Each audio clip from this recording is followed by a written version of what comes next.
Let's check in with Joseph Lindsley in Ukraine. And this is something you don't see in America. You see people living their lives together, not separating everything, of all different ages, even all different sort of social classes, living their lives in community in a calm and pleasant way. And all of this is what Russia is trying to destroy. Joe Lindsley. Joe Lindsley is quickly becoming an American treasure in broadcasting. Welcome to Ukraine Bank. Russia has expressed extreme concern over the Middle East, the Russian Foreign Ministry calling for restraint. Let's go to Ukraine and Joseph Lindsley. And Joe, I'm curious to hear what you're hearing from the people in Ukraine about what happened over the weekend with the Iranian attacks on Israel.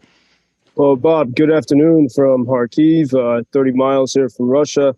And as the attack was beginning to unfold from Iran against Israel, I was sitting here in Kharkiv, and we had reports that Iranian-made Russian suicide drones had entered Kharkiv region, and they were approaching the city.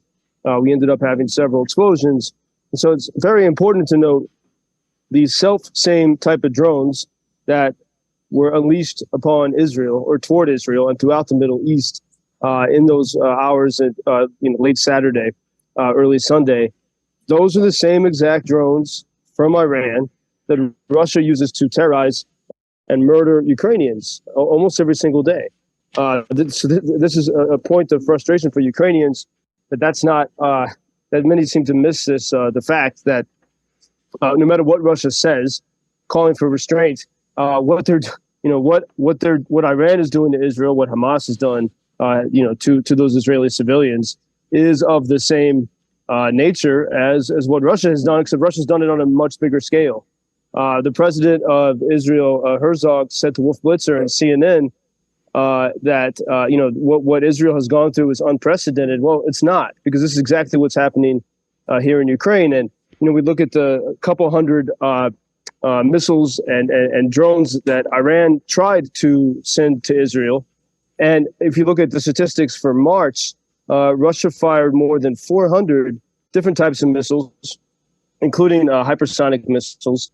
And then on top of that, 500 of these Iranian-made suicide drones at Ukraine, plus thousands of aerial glide bombs. So if you look at the proportion of what's happened, it's a much greater proportion what Russia has done to Ukraine. And Bob, I think, there's a sense of deep pain here from so many people with whom I speak, because if you look at how swiftly nations like the United States and the United Kingdom came to Israel's aid, and even Jordan, the Kingdom of Jordan, which is not especially since October 7th, it's not a close ally of Israel. Even Jordan shot down some of the Iranian barrage upon Israel. Now, part of that's because it was over Jordanian airspace.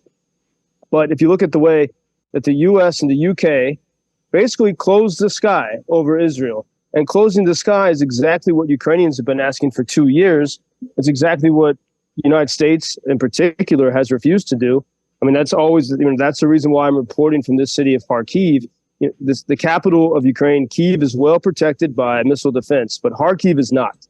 And as we saw, the same time when Israel was being attacked over the weekend, this city is so often pummeled by the Russians. The power infrastructure, actually every power substation here seems to have been destroyed. We've had power for the past few days because they've been able to bring it in from other places in the country. But this has been a point of incredible pain here, and I think it's opened a lot of people's eyes to see that perhaps Washington is not very keen on Ukraine winning. And the other thing to underscore is that while the U.S. and the U.K. shot down Iranian missiles that were heading toward Israel, those are the same two nations who were part of that 1994 Budapest Memorandum when Russia and the U.S. and the U.K. and others agreed to protect Ukraine in perpetuity as long as Ukraine gave up its nuclear weapons. So that's why the weekend events were especially painful for people here in Ukraine. I'm sure they were. I was looking at some of your social media posts and what you went through over the weekend, and I was just thinking, For Joe Lindsley, another weekend, another 40-some missile strikes. And I was also thinking about what you were talking about Friday, and we got a lot of listener feedback. You, among other things, read a bit of that famous Rudyard Kipling poem, If, and we had pro and con reaction. Let me just read a couple of messages, Joe. Hi, Bob. Your morning conversation with Joseph Lindsley was dually riveting and heartbreaking on Friday. I always use his communiques to ground myself in how fortunate we are and how fragile democracy is. Thank you for enlightening us by sharing your friendship with him and his amazing soul, if indeed. That's from Barb and Palatine. And then there's this. I love Joseph's eternal optimism and the resilience of the Ukrainian people. Having said that, the reality is that Ukraine can only defend itself against Putin and cannot defeat him without starting World War III. That's why the U.S. cannot fund more than it has been. I'm sure you have a few things to say.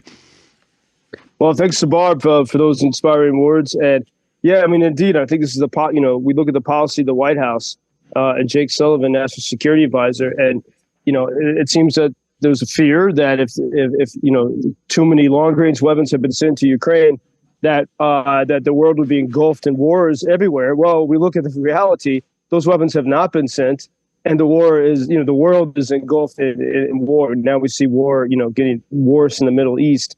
And I think, as I think about everything I know about Washington, where I used to work, I think that they're like the fault of the Ukrainians, not just in the eyes of Washington, not just in the eyes of Moscow, but in the eyes of many in Washington, is that they insist on too much freedom.